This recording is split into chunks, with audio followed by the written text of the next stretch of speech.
اسرائیل میں ایک شخص نے کسی کے ہاں نکاح کا پیغام بھیجا، اس کو اس ایک آدمی کی بیٹی سے عشق ہو گیا، محبت ہو گئی، نکاح کا پیغام بھیجا، تو لڑکی کے ابا نے انکار کر دیا۔ جب انکار کیا تو اس نے، غیرت تو نہیں کہنی چاہیے، بے غیرتی کہنی چاہیے اس نے جناب اس کے والد کو قتل کر دیا، اور یہ چپکے سے قتل کیا۔ اب وہ قوم کا ایک اچھا آدمی تھا، معزز آدمی تھا، پتہ ہی نہیں چل رہا اس کا قاتل کدھر ہے۔ تو بڑے پھڈے شروع ہو گئے۔ تو اللہ تعالیٰ نے کیا کیا، حکم دیا موسیٰ علیہ السلام کو ایک معجزے کے طور پر کہ میں ایک معجزہ بھی ظاہر کرنا چاہتا ہوں، اور لوگوں کو یہ بھی پتہ چل جائے کہ میں مردوں کو زندہ کیسے کروں گا، یہ بھی پتہ چل جائے۔ تو بنی اسرائیل کو حکم دیا کہ گائے ذبح کرو، اور گائے جب ذبح ہوگی تو اس گائے کے اس ایک حصے کو نا، گوشت کا ایک ٹکڑا اٹھا کے جو مقتول ہے، جس کا قتل ہوا ہے، اس کو مارا جائے گا۔ تو اللہ اپنی قدرت سے اس مقتول کو زندہ کر دے گا، اور مقتول خود اٹھ کے قاتل کا نام بتائے گا۔ تو یہ ایک بڑا، یعنی ظاہر ہے موسیٰ علیہ السلام کا ایک معجزہ ظاہر کرنا تھا، اور اس میں بڑا مقصد یہ بھی تھا کہ اللہ بنی اسرائیل کو کھلی آنکھوں یہ دکھانا چاہتے تھے کہ دیکھو میں مردوں کو زندہ کر سکتا ہوں، ورنہ گائے کا گوشت مردے پہ لگاؤ تو اس میں کیا اس میں کون سا کوئی سائنٹیفک کوئی لاجیکل بات ہے کہ جس سے مردہ زندہ ہو، کوئی اس کی سائنٹیفک لاجک تو نہیں ہے، اللہ اپنی قدرت سے کرے گا۔ اور گائے یہ کرنے کی ضرورت کیا تھی کہ گائے ذبح کرو اور گائے کا گوشت قاتل کے لگاؤ؟ اس کی حکمت بعض علماء نے یہ بیان کی ہے کہ عین ممکن ہے کہ اس زمانے میں گائے کی پرستش ہوتی ہو، اور اس کے دو قرائن ہیں، ان علماء کی بات کے مضبوط ہونے کی دو یعنی قرائن ہیں جن سے پتہ چلتا ہے کہ یہ بات بڑی جاندار ہے۔ نمبر ایک، آج بھی ہم دیکھتے ہیں کہ ہندو گائے کی عبادت کرتے ہیں، تو اس سے ہمیں پتہ چلتا ہے کہ قوم ایک ایسی گزری ہے ماضی میں جو گائے کو معبود سمجھا کرتے تھے، اور یہ اسی کے اثرات ہیں ہندوؤں میں جو گائے کی پرستش ہو رہی ہے۔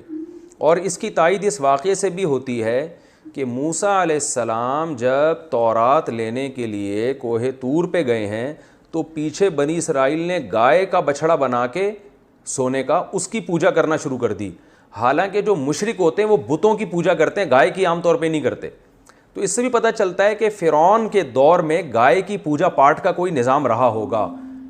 تو اللہ تعالیٰ کا عین ممکن ہے کہ یہ حکمت ہو اس میں کہ یہ چونکہ ایسی قوم میں رہے ہیں جہاں گائے کو مقدس سمجھا جاتا ہے، تو ان کے دل میں توحید کو راسخ کرنے کے لیے ان سے گائے ذبح کروائی جائے، کیونکہ عملی طور پر تو یہ ایک خدا کے قائل ہو گئے ہیں کہ ایک اللہ ہے، ہم اللہ کے سوا کسی کو نہیں مانتے۔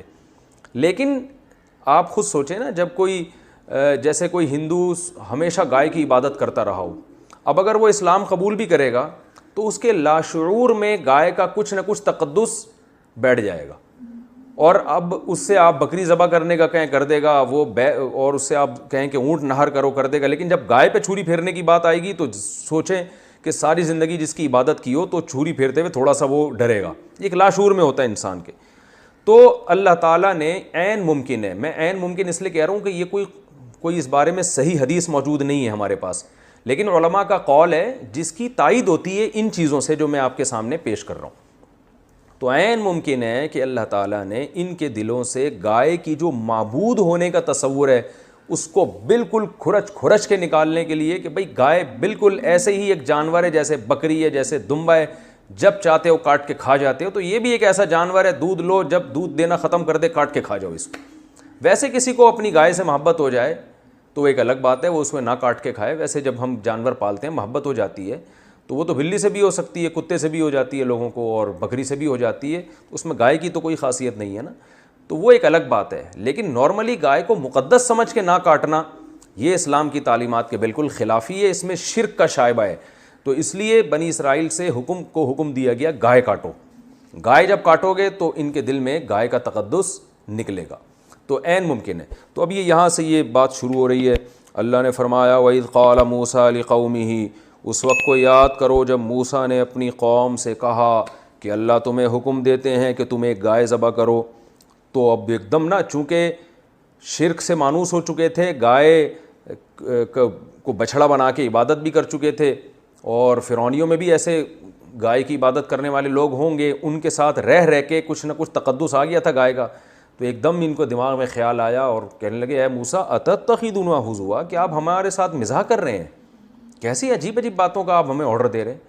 حالانکہ جو پیغمبر کو مانتا ہے وہ پیغمبر کے حکم کے آگے چونو چرا نہیں کرتا.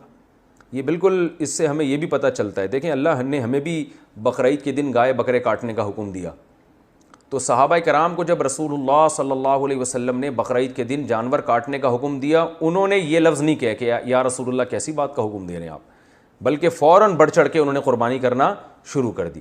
تو یہ فرق تھا صحابہ میں اور بنی اسرائیل میں. تو ہم بھی اگر اپنے آپ کو کامل مومن بنانا چاہتے ہیں تو صحابہ کے راستے پہ چلنا پڑے گا. بقرعید میں اللہ نے حکم دیا جانور کاٹو, ہم کاٹ دیں گے, اس لیے کہ پیدا اللہ نے کیا. اور جو لبرلز ہوتے ہیں نام نہاد لبرل, وہ چونو چرا کرتے رہتے ہیں, یار اتنے پیسے کسی بیوہ کو دے دو, اتنے پیسے کسی غریب کو دے دو, اتنے پیسے سے کسی یتیم کی تعلیم کا انتظام کر لو, جس پیسوں سے تم بیل لے کر آؤ گے, تو وہ کرتے رہتے ہیں ایسی باتیں. تو بنی اسرائیل بھی کہنے لگے تتخذون حضوا, یہ کس قسم کا آرڈر دے رہے ہیں آپ؟ نماز کا حکم دیں, روزے کا حکم دیں, سمجھ میں آتا ہے, گائے کاٹنا کیا ہے؟ تو اتتخذون حضوا, کہ آپ ہمارے ساتھ مذاق کر رہے ہیں. حضرت موسیٰ کو غضب آیا کہ میری قوم کیسے بات کر رہی ہے مجھ سے. قال موسیٰ علیہ السلام نے فرمایا اعوذ باللہ ان اکون من الجاہلین, میں اللہ کی پناہ مانگتا ہوں اس چیز سے کہ میں جہالت والی بات کروں. میں پیغمبر ہو کے تمہیں آرڈر دے رہا ہوں اور اس میں سنجیدہ نہ ہوں, یہ کیسے ہو سکتا ہے؟ اب بنی اسرائیل کو یقین آ گیا بھائی یہ تو واقعی آرڈر ہے. قالوا, تو بنی اسرائیل کہنے لگے, اب لیت و لال سے کام لینے لگے. جب انسان نے کسی حکم کو پورا نہیں کرنا ہوتا نا تو وہ 100 سوالات آگے شروع کر دیتا ہے. وہ سوالات شروع کر دیے کیونکہ اب تکلیف ہو رہی تھی گائے کاٹتے ہوئے. تو کہنے لگے ادعو لنا ربک, اپنے رب سے پوچھئے, یبین لنا, ہمیں بتائے, ما ہی, کون سی گائے بھائی؟ گایوں کی تو درجنوں قسمیں ہیں. حالانکہ عقل مندی کا تقاضا یہ تھا, حدیث میں آتا ہے اگر بنی اسرائیل اتنے سوالات نہ پوچھتے نا تو جو گائے کاٹ دیتے اللہ قبول کر لیتا, جو مل جاتی کاٹ دیتے. خود پوچھ کے اپنے اوپر پابندیاں. ما ہی, کیڑی گائے؟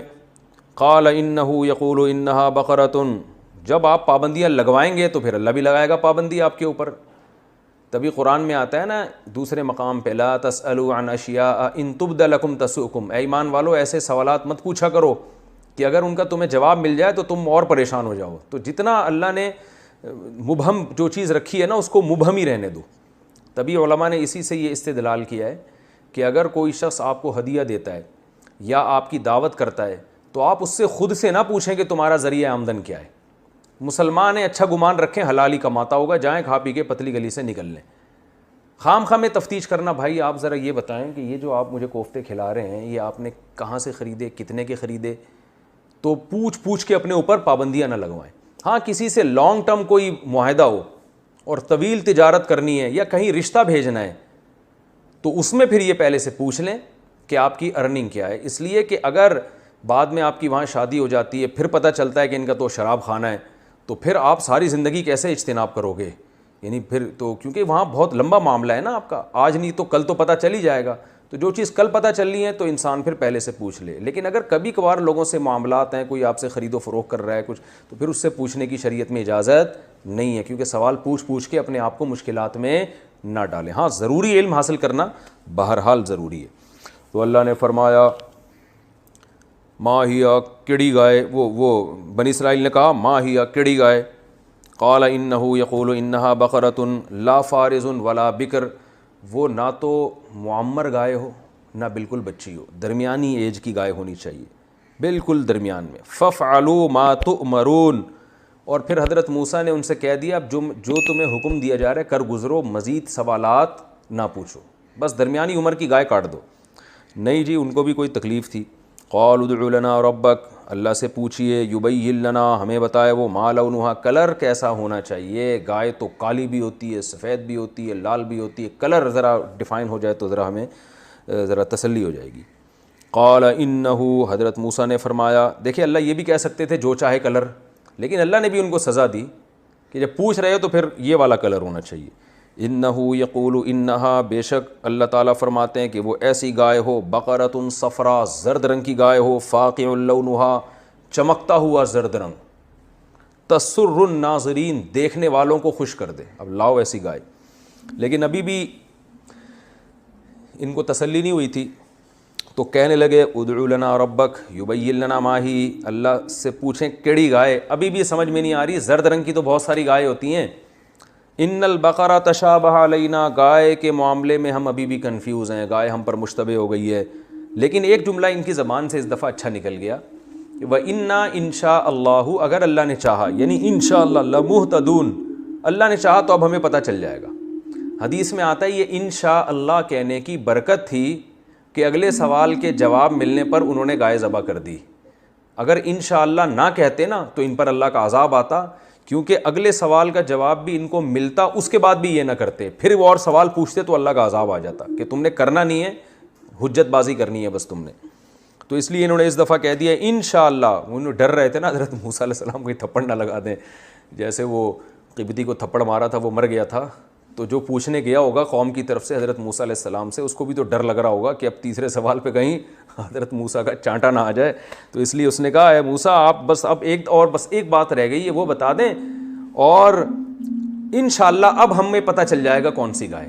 یعنی اللہ نے چاہا تو مزید سوال پوچھنے کی نوبت نہیں آئے گی. قال انہو، حضرت موسیٰ نے فرمایا کہ اللہ تعالیٰ فرماتے ہیں انہا بقرۃ لا ذلول، ایسی گائے نہیں جو مسخر ہو، یعنی ہل چلاتی ہو، تثیر الارض، جو زمین میں ہل جوتتی ہو، کیونکہ وہ اس گائے کا تو بڑا غرق ہو چکا ہوتا ہے نا، جو بیچاری گائے دیکھیں نا جو ہلوں میں ہوتی ہیں، ایسی ہڈیوں کا انچر پنچر ڈھیلا ہو چکا ہوتا ہے ان کا.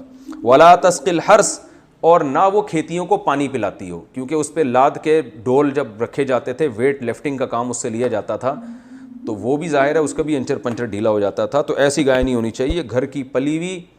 جیسے ہم قربانی میں گائے لینے جاتے ہیں نا، لوگ بتاتے ہیں بھائی گھر کا پلا ہوا جانور ہے، بالکل بڑے ناز و نخرے سے اس کو کھلایا پلایا گیا، کام وام نہیں لیا گیا اس سے. تو اس ٹائپ کی گائے مسلمۃ لا شیۃ فیہا، ہر عیب سے پاک ہو، لا شیۃ فیہا، کوئی عیب نہ اس میں.